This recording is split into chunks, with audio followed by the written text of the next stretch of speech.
What is going on, good people? It's good to have you all back here for this edition on the channel, the SMT Media Network. We're talking association. We're getting to the point in the NBA season where the NBA MVP award cases are being made. Teams are establishing who they are. Players are establishing where they stand in the pecking order of the MVP, the NBA most valuable player. Not always the NBA's best player, right? It's always narratives. It's always storylines. It's all those things, right? Let's take a look at recent history. Giannis won the MVP award back-to-back 2019-2020. Since then, Joker won it 2 times in a row, 21 and 22. Embiid broke it up in 23, and then Joker won it again for the 3rd time in 4 years, just last year in 2024. So who's going to be the NBA MVP this year? Well, there's this thing, the NBA MVP award, Kia MVP ladder, and it like tracks voter sentiment or something. I don't know what it tracks, actually, to be honest with you guys.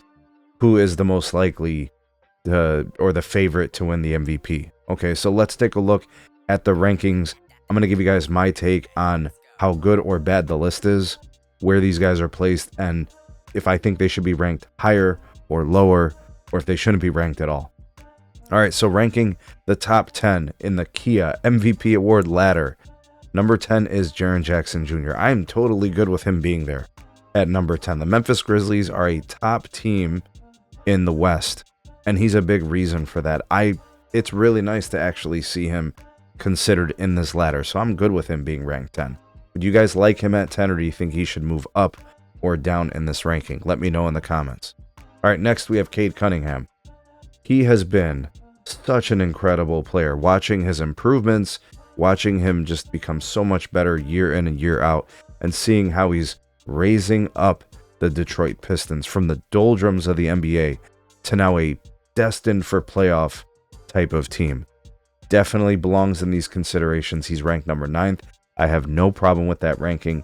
In fact, he probably belongs a little bit higher. And by higher, I mean closer to 1. I'm not saying he's ranked 1. I'm just saying being at 9, he's pretty distant. I think he's done enough to earn a higher ranking than that. What do you guys think? Hit me in the comments. All right, next, Karl Anthony Towns. This is absurd. Why?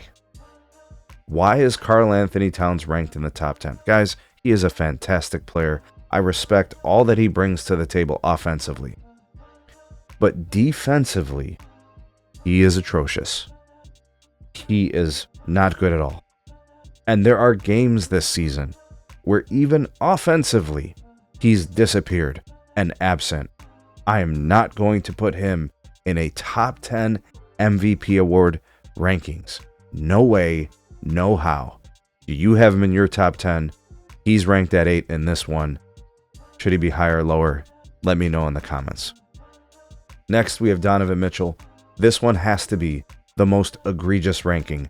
How the hell do you have Donovan Mitchell ranked number 7 in MVP rankings when this guy is responsible for being a huge part of the reason why the Cavs are the best team in the NBA, and why they have done a really nice job of even beating the other best teams in the NBA?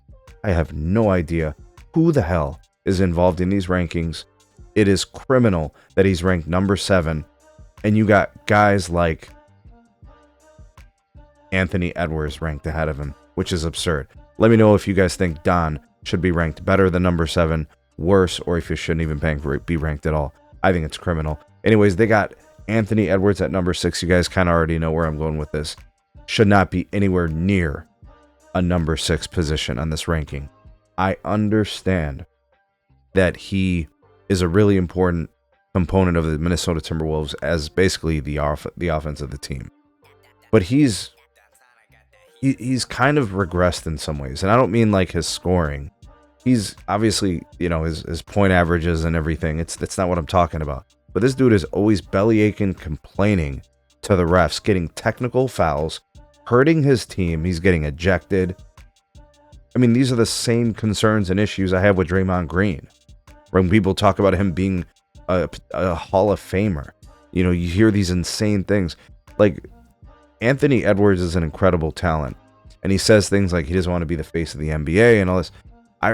I'm not as big a fan of Anthony Edwards as I was last year. I don't like the direction things are going with him. The bellyache and complaining is always on the floor. You know, I don't know. He's a fantastic player. Don't get me wrong, but you know, he can't be number 6. Donovan Mitchell is a better defender than Anthony Edwards. He is a more consistent scorer, right? He's a little bit less streaky, in my opinion. Again, I think Anthony Edwards is fantastic, but Donovan Mitchell's got much better outcomes. Much better outcomes. Yes, the Cavs are better than the Timberwolves as a collective talent, but Don just plays the game in a better way, and you get better outcomes when you play basketball in a better way. I'm not big on Anthony Edwards. Where you guys rank him? Should he be in the top 10? He's ranked at 6. Should he be up or down? Let me know. Comment. All right, now for the top 5. We have LeBron James. All right, the fact that LeBron is in the top 5, again, I think it's one of those things where this is kind of one of those absurdities in this list. Now, if this was who is the MVP of February or who is the MVP of January, then cool, get LeBron in your top 5. But we have a body of work of the season in the months of December, November, and even October, right? They play games in all those months where LeBron wasn't even playing defense. Like, it was so bad. Lazy, unvigorated, looked disengaged on the defensive end. He's got games with over 8, 9, 10, 11 turnovers. How could he be a top 5 MVP candidate? Like, I get it. He's a big reason why the Lakers are like a top 5 team in the West. And he's been able to really anchor the team recently, especially since Anthony Davis was getting hurt and missing games, and then the Luka trade and all that. He's been fantastic. He's not in considerations for an MVP award. No way, no how. In a body of work, there's just no way. And he's incredible as a 40-year-old player. I get it. You know, there's probably going to be people in the comments that are going to say, find somebody at 40 that could do this. It does not matter what your age is. The MVP award is not given to people because they're old or young. It's most valuable player. And he is valuable. But he's not more valuable than these other guys that were already on the back half of this list, let alone who's on the front half of the list. So I personally don't think he belongs in these considerations. I definitely think he needs to move down. What do you think? Comment, drop me a line. Let me know what you guys think about that. All right, next we have Giannis. Hard to argue this one. They got him at number 4. He's definitely deserving of considerations for the MVP. If you look at the way the Bucks have been able to really improve since the first couple weeks in the season where they were just losing games, I mean, he's been a big reason why. He's making his shots more consistently, right? His shooting has become a little bit more reliable. Defensively, he's still elite. As a leader, I think he's fantastic. He's a great player. He's won the award before. He's deserving of considerations as a top 3 candidate for MVP. The fact that he moved down to 4 kind of bothers me. I still think he needs to be at the number 3 position, although I'm okay with him being at the 4 position. What do you guys think? Let me know in the comments. All right, next up, we have the most criminally hated player in the NBA. I don't get this one, but some people just don't like Jason Tatum, which is crazy to me because when I watch this guy play basketball, he's amazing. He is fantastic. This guy is such an incredible offensive talent, but his defense often gets overlooked, which is crazy. And he can facilitate, he can pass. I think his perimeter defense is very good. He's an excellent defender in the post. He could defend multiple positions. You know, I think he can defend guards. I think he does a nice job with wings and forwards. I mean, I've even seen him defend power forwards, right? He's strong, he's athletic, he's got a reliable jump shot, a diversity of ways, a very diverse bag. He's such a good player. I don't get the hate. I seriously don't. Anyways, he's ranked 3rd. I'm good with him being ranked 3rd. There's nothing wrong with him being ranked 3rd. The outcomes, the Celtics are the 2nd best team in the East.